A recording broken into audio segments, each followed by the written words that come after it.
আসসালামু আলাইকুম। এটা ছিল হুজুরের ফোন। তো হুজুরের ফোনে আগে এক জায়গায় আইসি লিবোইং বা এসব কোনো একটা কাজ করছিল, প্লেটগুলো উঠাচ্ছিল। তো আমার কাছে নিয়ে আসতে ফোনটা ওকে হয় না, তো চলে না। তো প্রথমত আমি দেখার পরে ভালো লাগলো, মোটামুটি ফ্রেশ কন্ডিশন ছিল। তো ব্যাটারি বুস্ট করলাম, একটু মুছা টুসা দিলাম, লজিকের চার্জার পিনটা চেঞ্জ করলাম, চার্জ হয় সবই ঠিক আছে, কিন্তু অন হয়ে অফ হয়ে যায়। তো অবশেষে আইসি লিবোইং করতে হবে। ভাই এই সেটটা কি আশা করি ঠিক হবে? হবে, এটা আইসি লিবোইং করতে হবে ফার্স্ট। একেবারে আগের মতো হয়ে যাবে না? আগের মতো 100% বলা যায় না, 80% বলা যায়, কারণ আইসি লিভিং করার পরেও তারপরেও একটু রিস্ক থাকে। ভাই আমি তো অনেক আশা নিয়ে আপনার কাছে এসেছিলাম, সেটটা আবার আগের মধ্যে পাবো।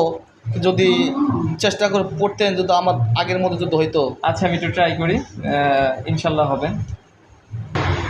ভাই এই দোকানে আসলে আপনারা ভালো ভালো মানের চার্জারও পাবেন। দেখেন উন্নত মানের চার্জার এখানে আছে, অনেক কিছুই পাবেন। এই ভাইয়ের কাছে অনেক জাতীয় জিনিস রয়েছে, কাবার থেকে শুরু, আপনারা চাইলে আসতে পারবেন। অনেক দামি মানের কম্পিউটার আমাদের এখানে এই ভাইয়ের কাছে। দেখেন একদম সব কিছু টোটালি দেখাইতেছি। এই যে দেখেন সুন্দর জিনিস।